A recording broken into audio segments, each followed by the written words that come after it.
As águas subterrâneas são bens dos estados. A eles competem administrar como este bem deve ser utilizado.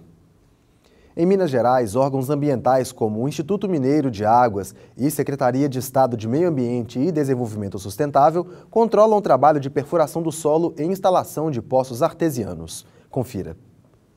Diante do cenário de crise hídrica, a saída encontrada por alguns foi recorrer à perfuração de poços artesianos.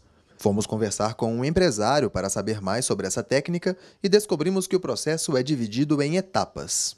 São 4 etapas de obra. Inicialmente, a disponibilidade do terreno, o estudo geofísico do terreno em si, a perfuração e a captação de água. Olhando assim e vendo apenas um cano saindo da terra, dá a impressão de que perfurar um poço artesiano é algo simples, mas não é bem assim. Em breve, essa área será tomada por um maquinário pesado. E essas máquinas é que serão responsáveis por perfurar o solo em busca de água. Aqui na região nossa, aqui no Grande Belo Horizonte, a gente utiliza 2 tipos de equipamento. A percussora, que ela é como se funcionasse naquele bate-estaca.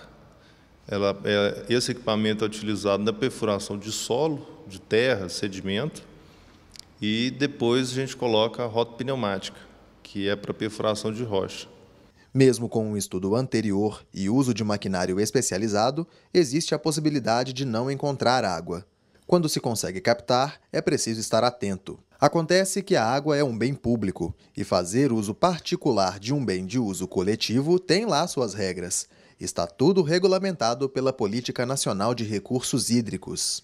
Bom, essa lei traz no seu artigo 49, inciso 5, uma conduta que é tipificada como violação a esses interesses jurídicos.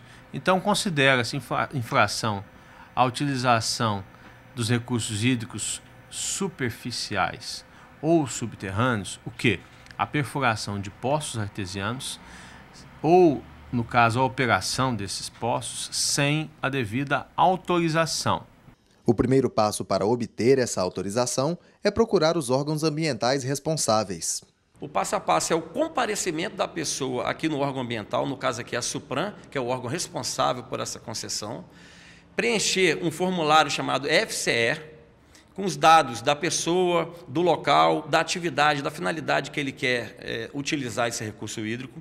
Ele recebe do órgão ambiental um outro formulário chamado FOB, que é o Formulário de Orientação Básica Integrado, onde ali vão estar elencados vários documentos que ele vai ter que retornar ao órgão ambiental para processar o seu encaminhamento para ser analisado pelo órgão até a final conclusão do processo. Posterior ao poço construído, com o laudo de perfuração, com o que foi feito naquela obra, monta-se um teste de bombeamento de água, quando tem a vazão de água suficiente, e é encaminhado novamente para o IGAM com pedido de outorga, que é a regulamentação em si da perfuração, que esse pedido de outorga é o direito de uso de água.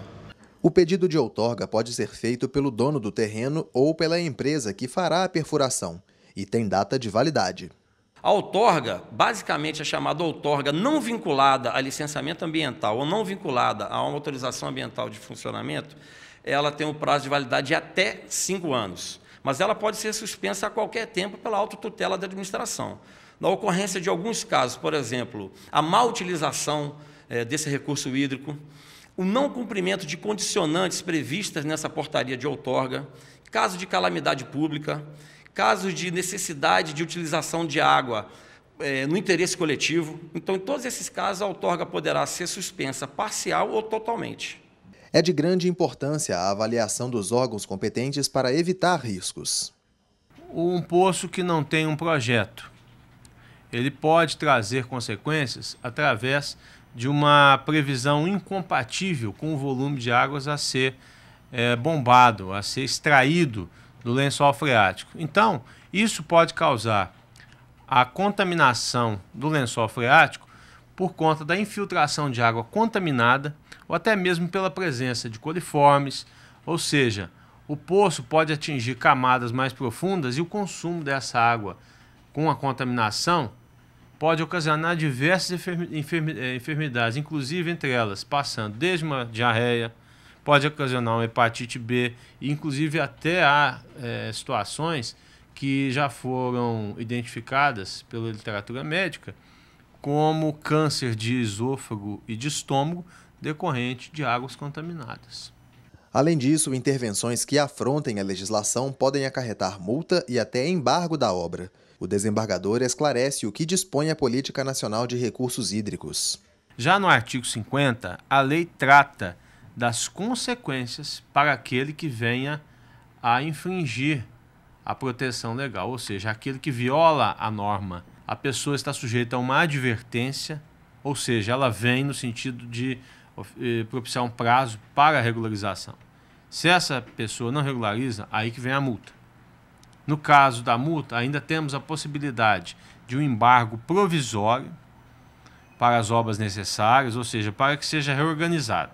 E, por fim, um embargo definitivo com a revogação da outorga. Já no parágrafo 2º, prevê-se a possibilidade da pessoa ter que ressarcir ao poder público aquilo que for gasto para a recomposição daquele dano e sem prejuízo da indenização, aí no sentido amplo, né, que pode ser reclamada desse infrator para aquilo que ele venha da causa. Em Minas Gerais, de acordo com o Instituto Mineiro de Gestão das Águas, 100% dos recursos arrecadados com a cobrança pelo uso de recursos hídricos deverão ser aplicados obrigatoriamente na bacia hidrográfica onde foram gerados.